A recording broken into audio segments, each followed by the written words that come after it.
ప్రజా TV Telugu news దూరంలో మండల తహసీల్దార్ కార్యాలయం దగ్గర నిరసన కార్యక్రమం తెలియజేస్తున్నాం.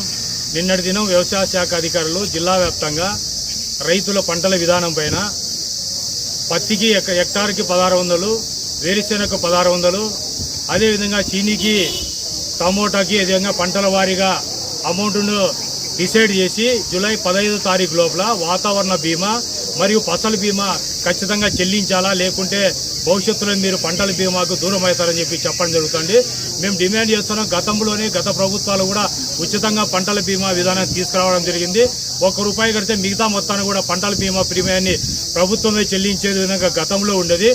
ఈరోజు ఈ ప్రభుత్వము ఈరోజు ఖరీఫ్ నుంచి మొదలు పెట్టడం జరిగింది. వాతావరణ బీమా, ఫసల్ బీమా రైతులే డబ్బులు చెల్లించాలా. అది కూడా జూలై 15 తారీఖు గడువు, అంటే రేపటి లోపల వాతావరణ బీమా కట్టాలా. ఫసల్ బీమా వచ్చేసి జూలై లాస్ట్ వరకు గడువు ఇస్తామని చెప్పి చెప్పడం జరుగుతుంది. మేము దీన్ని తీవ్రంగా వ్యతిరేకిస్తున్నాం. అయ్యా, రైతులు ఈ విధంగా మీరు ఒకసారి ఆలోచన చేయండి. రైతులు వ్యవసాయం చేయాలంటే కూడా ఇబ్బందులు ఎదుర్కోవడం జరుగుతుంది. అందులో భాగంగానే గత సంవత్సరం అంటే దాదాపుగా 2-3 సంవత్సరాలుగా మీ ప్రభుత్వాలే కరువు మండలంగా ప్రకటిస్తున్నారు. కరువు సహాయక చర్యలు చేపట్టలే. మీరు ఎప్పుడు కూడా పంటల బీమా ఇవ్వలే, పంట నష్ట పరిహారం కూడా సరిగా అందించడంలే. అందుకే డిమాండ్ చేస్తున్నాం. ఈ రోజు ఉచిత పంటల బీమా విధానాన్ని తీసుకురావాలా. పంటలు సాగు చేయడానికి ప్రైవేటు వ్యక్తుల దగ్గర, మైక్రో ఫైనాన్సుల దగ్గర అప్పులు చేసి సాగులు చేయడం జరుగుతుంది.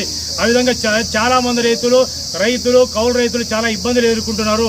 కాబట్టి వాళ్ళ కష్టాలను చూసి ఇప్పటికైనా మీరు చలనం రావాలి.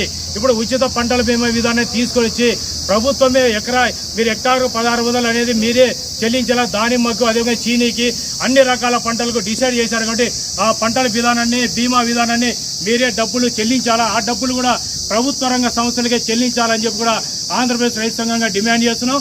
అంతేగా అన్నదాత సుఖీభవ రైతులు రెండో సంవత్సరం అవుతుంది. కాబట్టి ఈ సంవత్సరమైనా అదిగో ఇదిగో అని చెప్పి ఊరిస్తున్నారు. ఇప్పటికైనా ఆ డబ్బులు కూడా చెల్లించాలని కూడా డిమాండ్ చేస్తున్నాం.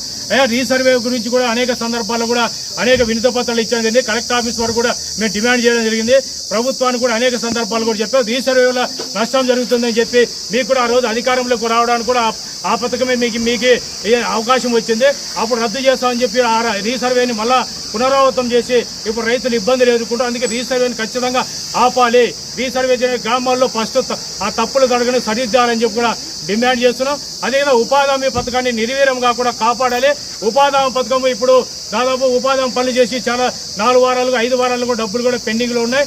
ఇప్పుడు ఖచ్చితంగా డబ్బులు కూడా ఇవ్వాలని చెప్పి కూడా ఆంధ్రప్రదేశ్ రైతు సంఘంగా డిమాండ్ చేస్తున్నాం. చేనేత కార్మికులు కూడా ఆదుకోవాలి. వాళ్ళు కూడా ఉచితంగా యూనిట్లు ఇవ్వాలి.